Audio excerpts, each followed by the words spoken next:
क्योंकि कहते हैं कि अगर आपको अपने टारगेट अचीव करने हैं तो स्टार्टिंग में ही आपको सिलेबस अच्छे से पता होना चाहिए कि क्या चीजें पढ़नी है और क्या चीजें आपके काम की है। जो पार्ट बी है वो तो बहुत ही ज्यादा प्रैक्टिकल है, आपको यहाँ बहुत ही कुछ जानने को मिलेगा। सीबीएसई बोर्ड के अंदर इकोनॉमिक्स दो पार्ट में डिवाइडेड है। यूनिट 3 में हम कंपेयर करते हैं इंडिया, चाइना, पाकिस्तान को। हम देखते हैं कि कौन किससे कितना आगे है डेटा के बेसिस पे। आपको कॉन्सेप्ट करने पड़ेंगे, उसके बाद आपको पता होना चाहिए कि रियल लाइफ में वो चीज अप्लाई कैसे हो रही है, तो ज्यादा स्ट्रॉन्ग हो जाओगे।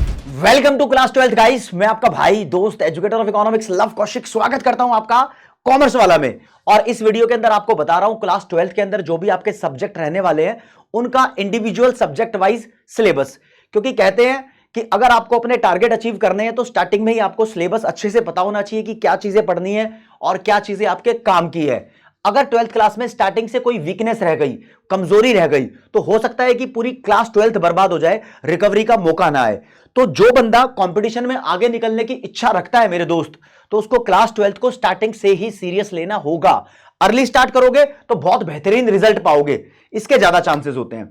तो एक बार देखते हैं कि आपके क्लास 12th के अंदर सब्जेक्ट जैसे कि बिजनेस स्टडीज, इकोनॉमिक्स, अकाउंटिंग और इंग्लिश के साथ मैथमेटिक्स का सिलेबस क्या क्या आपके पास रहने वाला है। और फिर कुछ इंपॉर्टेंट बात भी बताऊंगा, साथ के साथ बताता रहूंगा कि कौन सी बुक आपको रेफर करनी चाहिए। और ये भी बता दूं मेरे दोस्त कि किस तरीके के क्वेश्चन क्लास 12th के अंदर आते हैं। बेसिकली मैं बताऊं तो आपके जितने भी मेजर सब्जेक्ट्स हैं उनका पेपर फाइनल जो बोर्ड का आएगा आपका, वो 80 नंबर का होता है सीबीएसई बोर्ड के अंदर, और 20 नंबर का आपका प्रोजेक्ट वर्क होता है।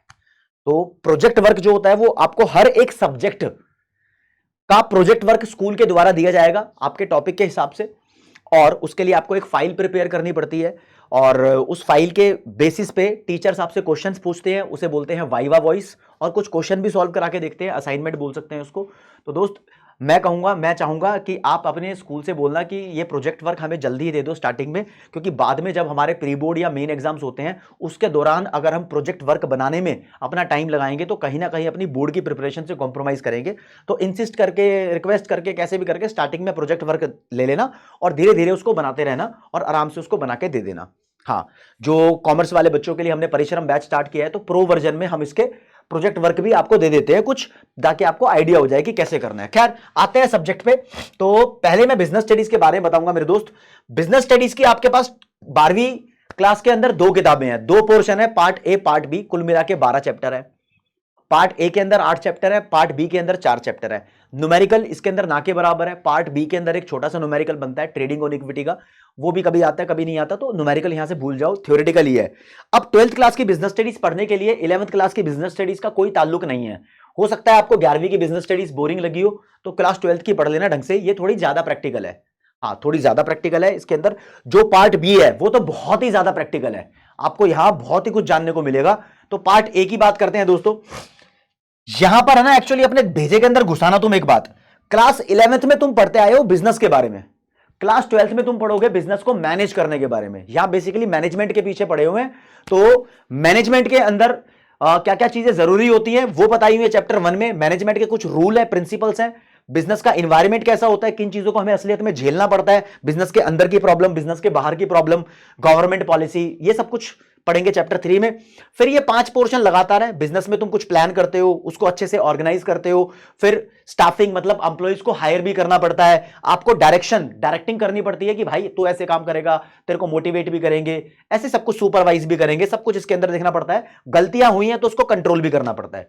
ये एक छोटा सा सेक्शन मैंने ओवरव्यू के हिसाब से बता दिया, बाकी इसके अंदर कंटेंट बहुत है। ये स्टार्टिंग के 4 चैप्टर कुल मिला के आपके 50 नंबर के बनते हैं।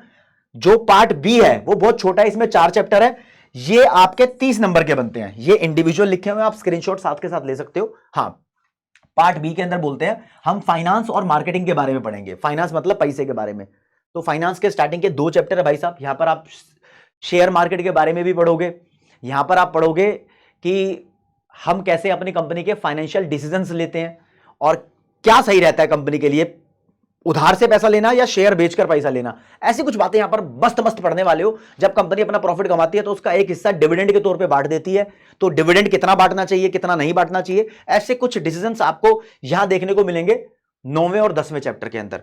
फिर 11वें चैप्टर में आप मार्केटिंग के बारे में पढ़ते हो, हमारे पास कौन कौन से मार्केटिंग के चैनल्स होते हैं, हमें अपना प्रोडक्ट बनाना है तो उसकी पैकिंग कैसी होनी चाहिए, उस पे लेबल कैसा होना चाहिए, लेबल मतलब वो स्टिकर जिसमें सब कुछ लिखा होता है, और बहुत सारी रेलेवेंट बातें पढ़ोगे। सारी बात यहां थोड़ी लिख कर दूंगा, जब पढ़ोगे तब जानेंगे, मैं तो एक ओवरव्यू दे रहा हूं।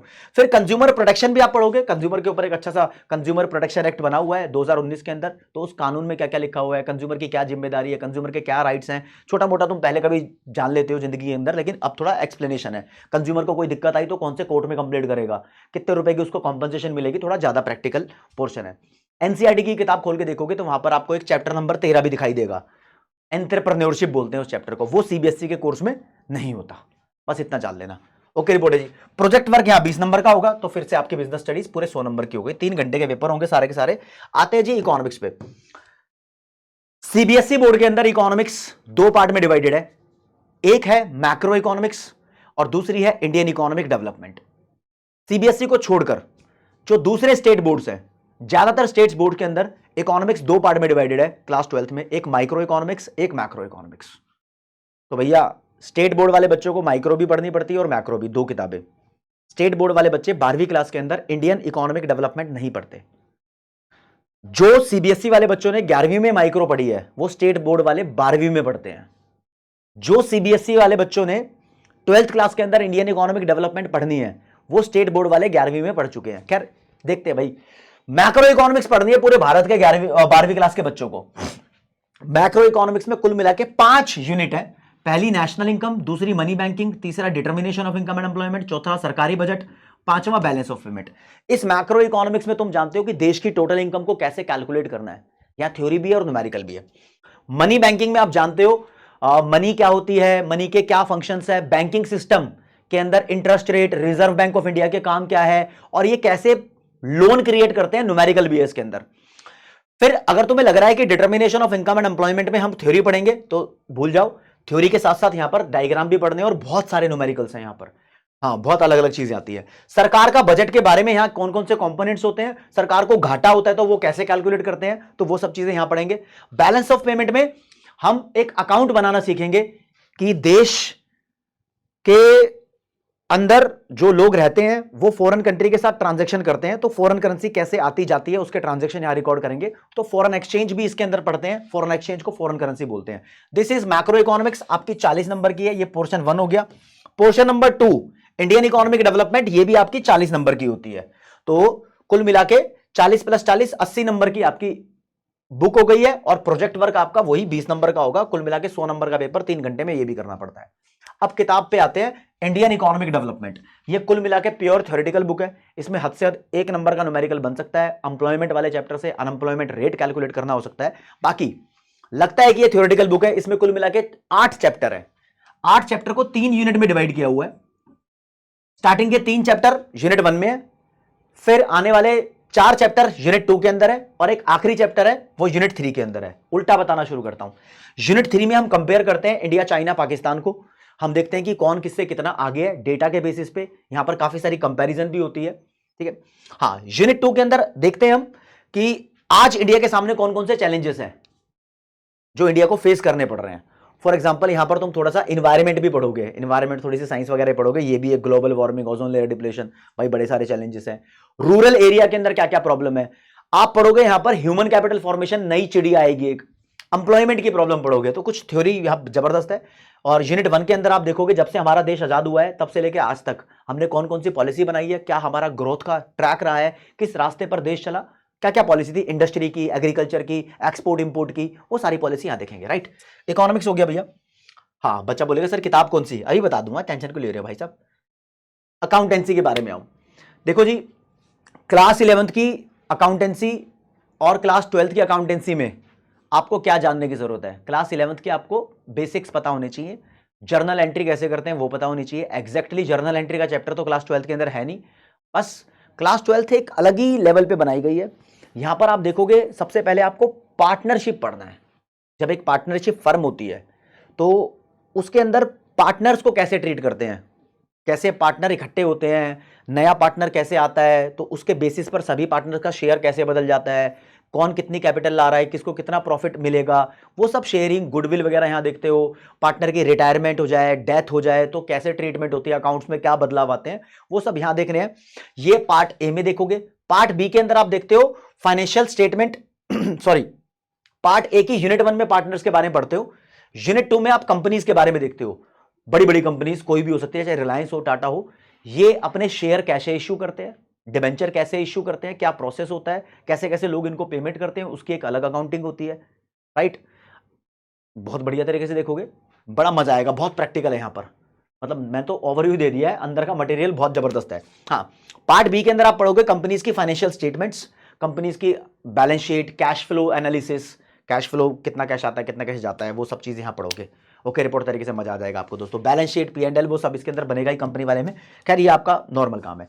ये दोनों चीजें आप पढ़ोगे तो 60 नंबर का पार्ट ए है और 20 नंबर का आपका पार्ट बी है। इंडिविजुअल वेटेज ऐसे लिखी हुई है आपकी, 20 नंबर का प्रोजेक्ट वर्क होगा। ये आपकी 100 नंबर की अकाउंटेंसी बन गई।